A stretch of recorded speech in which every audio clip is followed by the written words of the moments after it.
Hello, this is Tim Bridgewater.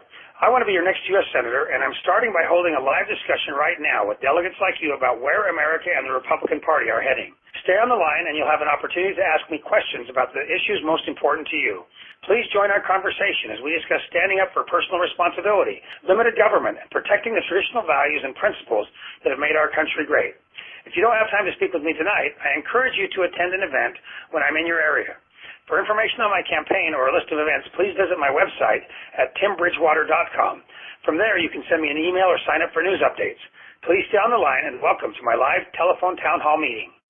Good evening. My name is Kurt, and I'm a volunteer on this campaign. Before we introduce Mr. Bridgewater, I just wanted to remind people that if they had a question for Tim Bridgewater tonight, please hit 0 on your phone now, and you'll be sent to one of our volunteers, and they'll get you queued up. Again, if you have a question on joining this telephone town hall tonight with Tim Bridgewater, please hit 0 on your phone and ask us any question you'd like. Meanwhile, Tim, go ahead and talk about the campaign if you would. Hello, everyone. Thanks for joining our town hall meeting tonight. We are on the verge of going to our caucus meetings tomorrow evening at 7 p.m. I want to encourage all of you to go and run as state delegates to support either my campaign or other campaigns. It's important that Americans step up and have our voices heard. Before I get into any background on me, I just want to go over the health care vote, which was taken yesterday. It has, I think, been a major disaster in our country because it's going to hobble our ability to succeed as a nation. Obamacare passed against the will of the American people. More than 2-to-1 people across this country opposed the passage of that law, yet the Democrats went forward and passed it anyway. And I believe that Americans will rise up across this country and throw out the Democrats in November, and we will repeal that law. And as a senator from the state of Utah, I will fight to repeal that law on behalf of the American people. More than 32 million people are supposed to gain a theoretical right to insurance, but over half of those will be placed on Medicaid, which is already unpopular, an overextended welfare program that already rations care. They cannot drive costs down because I believe that it will be just too difficult for the government to try and ration health care across this country. So I'm a big proponent, and I've signed a pledge to repeal Obamacare. I believe that it was a very, very dark moment. But one silver lining on the cloud is that 33 states have already stepped up to challenge Obamacare with states' rights issues, and we will be in a position to have that law challenged in court and through the next Congress. So thanks for joining us tonight. Again, my name is Tim Bridgewater. I'm a candidate for the United States Senate, one of several challenging Senator Bob Bennett. A little background on me. I was born and raised in Utah. My mom was a single mom, and she raised my brother and myself until I was about 11 years old, and then she married my stepfather, who was a diesel mechanic, and we lived in West Jordan in a trailer park there, and that's where I grew up. I graduated from Brigham Young University in finance and worked in the Reagan administration as a young college graduate where I had the opportunity to learn about government, both the workings in the federal government and also the waste and abuse that goes on there. Ronald Reagan always used to say that government is not the answer to our problems, government is the problem. And as I undertake this campaign to try and unseat an incumbent senator in our own party, I am encouraged by the American people who are saying to Washington that enough is enough. We must change course.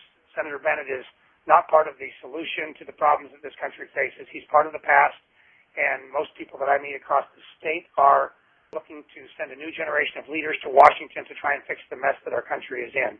We're burdened with $14 trillion and counting of debt, $1.4 trillion in annual deficits, and tonight I would like to have a town hall meeting and answer questions for those of you who are interested, and also encourage you to run for state delegate tomorrow evening in your various precinct caucuses. We'll be recruiting people all over the state. So with that, I will open up for some questions, and they can be about my background or issues that you care about. But I want to have a nice dialogue this evening and hopefully encourage you to support my campaign to become the next senator from the state of Utah. Tim, this is Kurt. Just want to remind people, if they had a question for Tim, please hit 0 on their phone now, and they'll be directed to one of our people to get you in the queue. We have some questions already in line. But before we take our first question, we want to do a quick polling question, if we could. Are you planning on attending your precinct caucus meeting tomorrow and running to be a state delegate? And you press 1 on your keypad if it's yes, and 2 if it's no. 1 if it's yes, and 2 if it's no. Okay, now we're going to take our first question, if we could, from George. George, are you there? Go ahead, please. I am. Yes, sir. I would like to know what you understand about the economic situation in the United States, who runs the country, specifically referring to the Federal Reserve, and if you have an understanding of that situation, what do you think you can do about it as a senator? Or what will you do about it as a senator? So let me refer you also to our website, timbridgewater.com, where I actually have a lot of information and details on a lot of questions like this. But I am a big supporter of House Bill 1207, which is Ron Paul's bill to audit the Fed. We need to scrutinize more what's going on in Washington, and the Fed is a private group of 12 banks that has too much control, in my opinion, over the U.S. economy. They're not elected, and the Fed is actually in part responsible for the mortgage meltdown, along with Fannie and Freddie. They put $1.3 trillion of junk mortgages on the market, and government was guaranteeing mortgages that people didn't have the ability to repay, and it just spun out of control. So the Federal Reserve needs to be scrutinized more closely, and we need a healthy debate in this country over whether we should return to sound money policy, to get away from a fiat currency. Also, I've looked at encouraging the Treasury to review Judy Shelton's program to have gold-backed Treasury bonds as a hedge against inflation, and there's some details on that on my website at timbridgewater.com if you want to delve more into those details. This is Kurt again. We wanted to ask another polling question, if we could. The question is, if the election were held today in the primary, who would you vote for? Press 2 on your phone if it's Tim Bridgewater, 2, or 1 if it's somebody else, 2 if it's Tim Bridgewater, and 1 if it's someone else. So anyway, that question's taking off. Let's try and see if we can take another question, and the question's going to be from Ted. Go ahead, Ted. Ted, are you there? I had the question, what can we do now that this health care bill is passed? I feel that it's been done unconstitutionally, and I'm quite concerned about it. What can be done about it? Well, thanks, Ted. I think that is a critical issue right now. We are at a point where we've got to decide whether we're going to be dependent on government for the rest of our lives or whether we're going to defend personal responsibility and self-reliance. The most encouraging thing is that 33 states have passed legislation to challenge the federal government. In Virginia, Georgia, Utah, we passed the health care nullification law here, all challenging the government's right to impose a federal mandate to force us to buy insurance. And so one aspect will be that if we can win back the House and the Senate in November, many of the challengers and incumbents in the Republican Party have pledged to repeal that existing law, and I have pledged that same commitment. Number 2 is I think we have to fight to undo as much of it as we can, and really it's going to be at the ballot box that decision is made. In Massachusetts, 22% of Democrats voted against Obamacare and for Scott Brown, and that sent a big message.